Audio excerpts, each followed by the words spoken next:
Welcome boys and girls, Christine here with a discussion about the High Elves in Total War Warhammer 3 Immortal Empires, and the kind of things that I certainly hope Creative Assembly will be tackling in their rework for the High Elves that they're going to be releasing at the same time as Tides of Torment.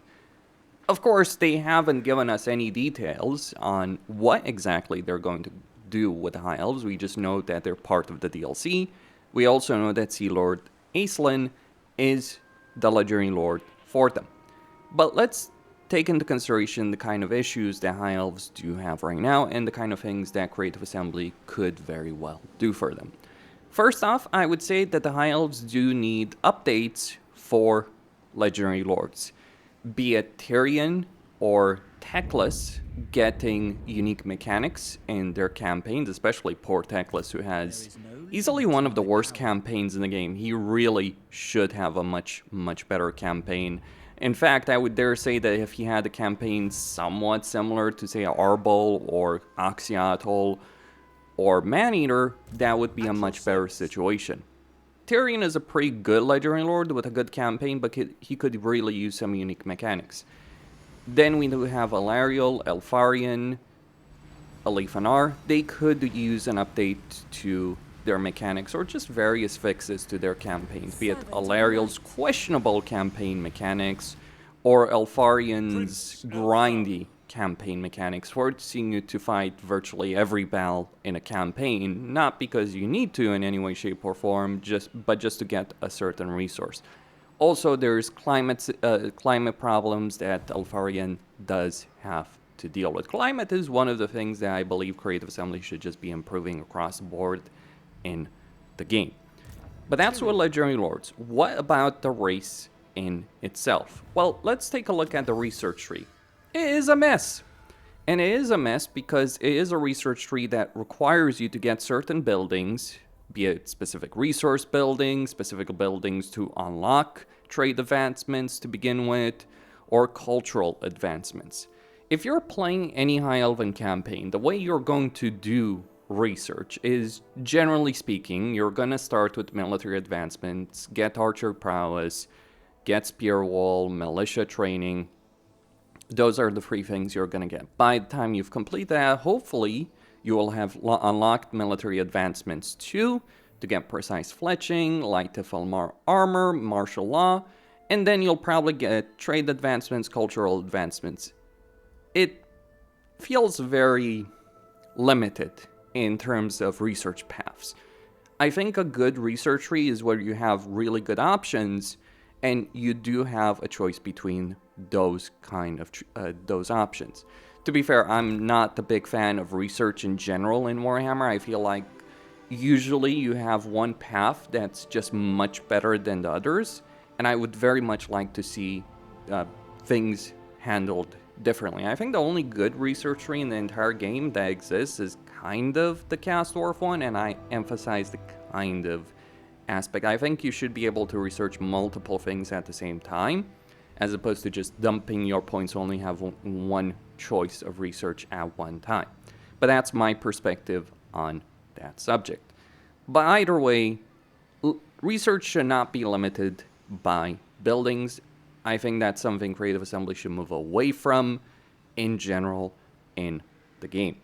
And hopefully they will, especially with the Lizardmen and their racial update that they're going to get, or their racial rework. Creative Assembly is not going to call it a full rework, but changing buildings, changing research, changing hero tiers is what I would consider a rework. Maybe not new unique mechanics, but these kind of minor changes can have a severe impact on a campaign, and they're relatively easy to do.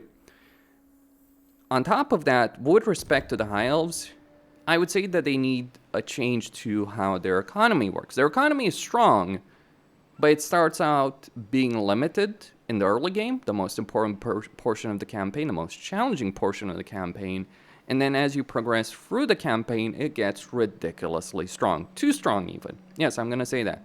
Because we already have an inverted difficulty curve in Warhammer 3, where the early game is far more challenging than the late game. So if you create a race, if you have a race like the High Elves, which are going to struggle a bit more in the early game compared to the late game.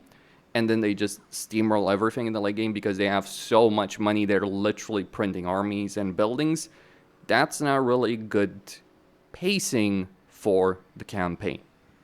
So from my perspective, maybe nerf some of the longer term potential of the High Elves. One of the reasons they're so good in the long term is because of trade. So Merchant Lord is a ridiculously powerful trait because it increases the amount of tradable resources. You get a diplomacy benefit for influence, or just a diplomacy benefit in general in your campaign. So you end up being ridiculously strong as you're playing through it. And it's not like High Elves do struggle in the early game. They have some of the best early game units in the game with archers with light armor and spearmen. But the problem is, thinking about unit recruitment, is just how limited you are in terms of variety, because archers with light armor and spearmen can carry you through an entire campaign. You have a lot of awesome units, but you may never have a reason to recruit anything else. Though I would also mention, on a final point on the economy, it is annoying to get multiple buildings just to get stacking benefits. It's one of the things I dislike about games like Pharaoh and Troy to an extent. Like, oh, get multiple buildings. Can we just have different buildings for different purposes? Like, why do I have a trade tariff building, a building to increase income from entertainment buildings, a control building also gives me income increase dependent on level of control, an income building that also gives trade resources. There's just things that need to be changed, especially because these buildings, the Elven Court and the Elven Embassy, are required for you to get access to research. So not the best design of buildings in general. With units and heroes, as I said, there's a bunch of really good variety, and you might have the money for it, but by the time you can recruit that kind of variety, you're probably not going to care too much about it. It's going to be at the point in your campaign where you're effectively won and you're just grinding down the AI. Now that is a problem in the end game, but the High Elves being designed the way they are doesn't do them any favors. Also, a lot of the units they have available earlier on are kind of useless. Like, Wild Lions of Crix sound great on paper, but in actuality, you almost never want to use them in a campaign. You probably would just get Sword Masters if there's anything along those lines. I think back to Mark of Chaos, Warhammer Mark of Chaos as a video game. White Lions were the best infantry unit for High Elves in that game, not Sword Masters. I mean, there's pros and cons, sure, but basically, White Lions should be probably a bit better. I think, like, these all should be elite infantry units, because they are like that in the lore, but with different purposes. You know, Sword Master is better against demons, which, incidentally, they're not.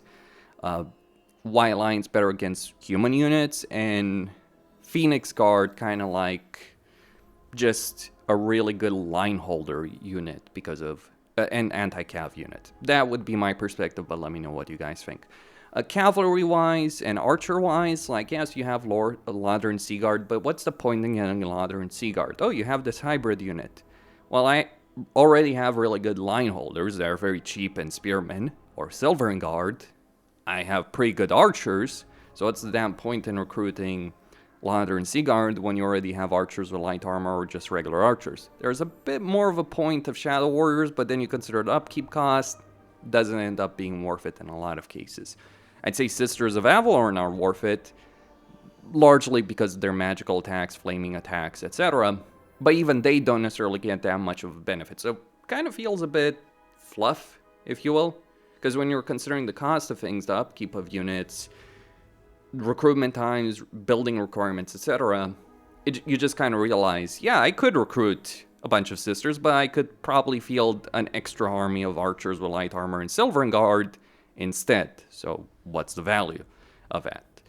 Cavalry suffers because they either come from a dedicated cavalry building, which, given the fact that you need multiple buildings for the High Elves for economic or control purposes, growth purposes, research, you almost never want to get this building. And also because you can get better cavalry elsewhere, or monstrous units. So it kind of ends up not being worth it. in a lot of different ways. Like, why recruit Silver Helms when you can just get chariots through the Elven Forge, and that also gives you artillery? It's just worth saying that. I mean, I'd rather have a unit of Tirnock chariots, which are not the best.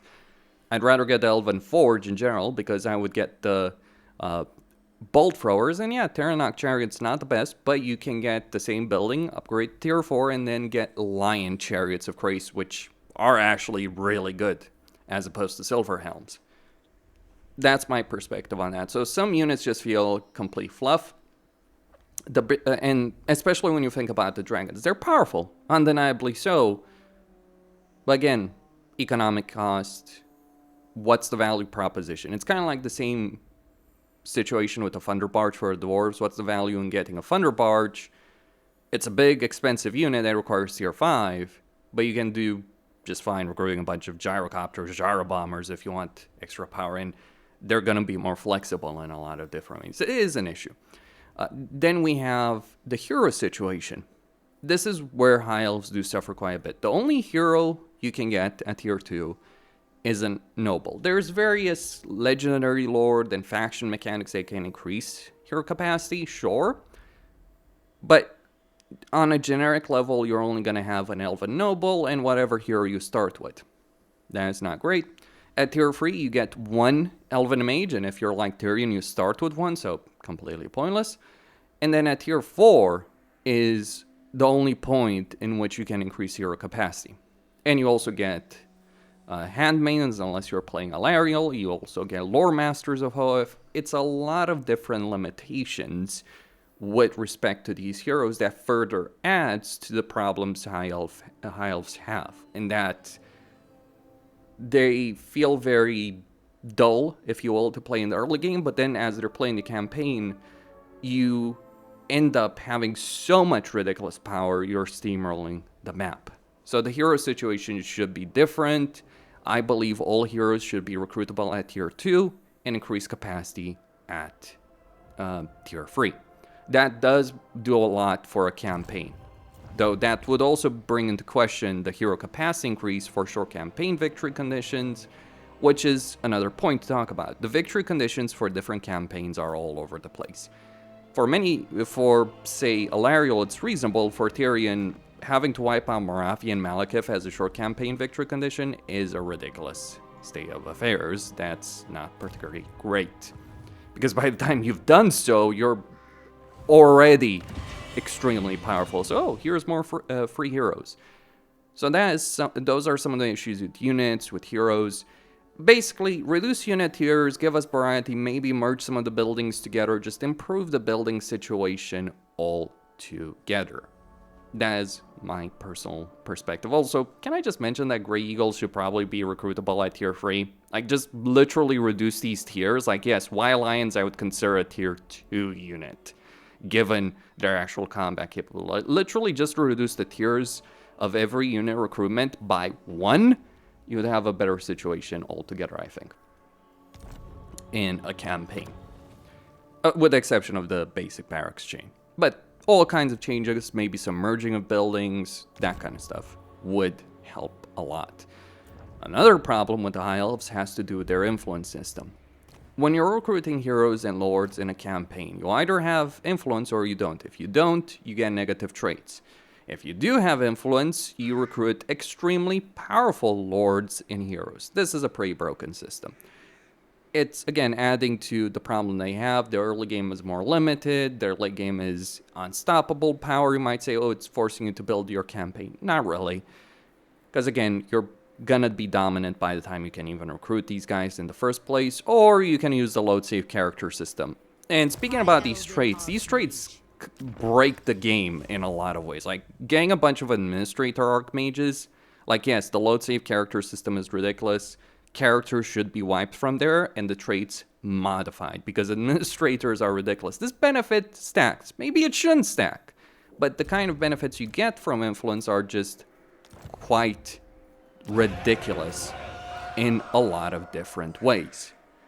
But they're randomized, so you can't pick between what you'd want, you get to choose, oh, okay, you get a random choice. Some of these are really great, some of these are completely damn useless, and you're just kind of hoping to get something that is really, really good, randomized. Not a fun situation, which is pushing you to use the load save character system, not a great state of affairs.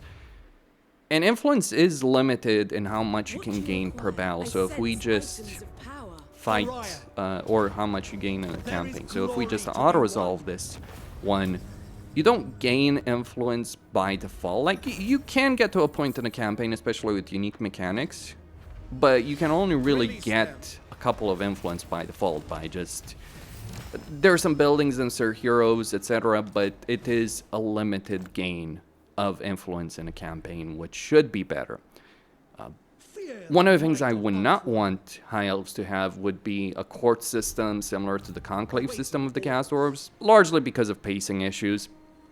Because it takes a very long time in a campaign to confederate other legendary lords with regards to that system, and it's further adding to the problem of you start limited, then you get ridiculously powerful. That's an approach to Total War that I think Creative Assembly should move away from.